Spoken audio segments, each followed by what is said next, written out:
This is a piece of half-inch plexiglass. I got this piece of plexiglass when I was pumping gas, and I had admired it because it was on this glass guy's truck. And I said, hey, that's a nice piece of glass. And the guy says, you want it? You can have it. So I took it, half-inch. Now, what I'm going to do with it is I'm going to cut it. And I had one before, the cheaper version, the Pittsburgh version. But I'm using this metal cutting saw blade, 7 1/4.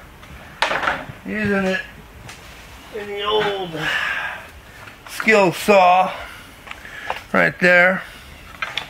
And I'm going to cut this. I'm going to cut a piece. I already tested it. Cuts like butter. Cuts just like butter. No problem at all.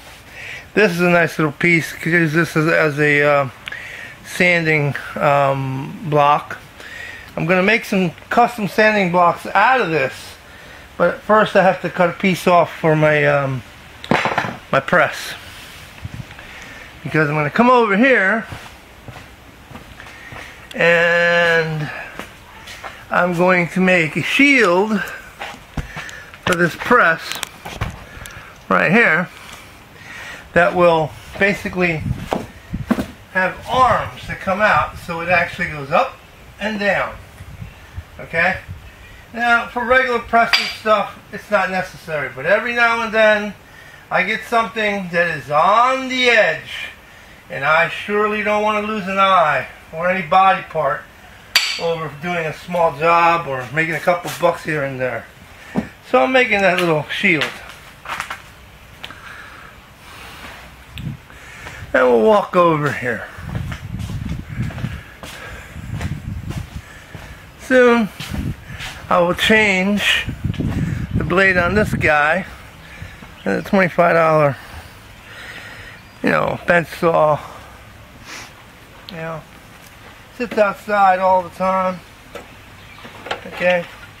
This is another steel blade, but this one I've got a lot of metal aluminum that I've cut with this, and it's nowhere near sharp enough to cut that acrylic. So that's going to be the thing that I'm going to be doing in the next few days, and I'll show you the video on that. In order for me to make that shield, I'm going to need about 32 inches of this right here. Okay?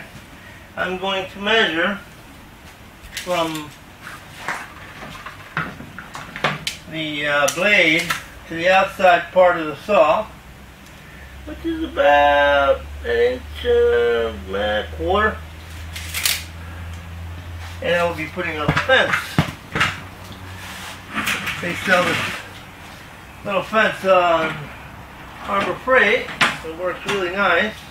I'll measure it out, set it up, and I'll show you how this guy cuts for any blade. It's going to be nice. When you're working by yourself, you got to make sure, things are going to fall the way they're going to fall. There's nobody there to support the thing for you. And then it should cut pretty straight. Well, let's go.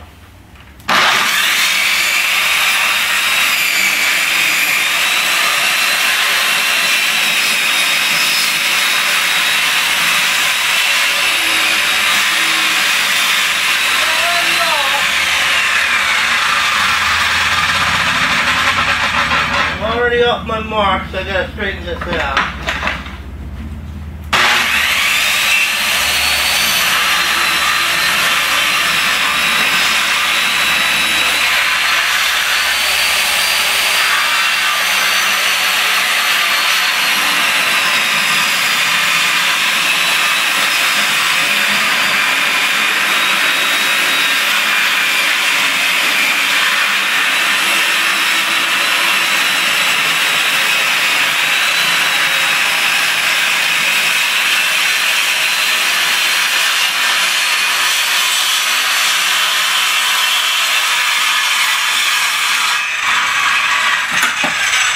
But not bad, just slightly off.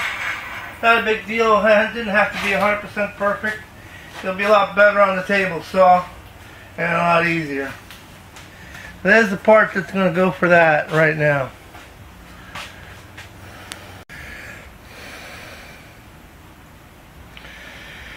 Okay, this leftover piece here is going to be used to make some sanding blocks. I've already used it to make fixtures for checking, you know, seals on valves, heads, and it'll seal up against the valve. Check for vacuum. You could do that. You drill it. CCing heads, things like that I've already used for. I'm going to use part of it to make some clear stands for paint guns, so I could show in my next video the light system I'm using on the bracket I'm making. And I'll update all this when I go along. Okay, thanks a lot.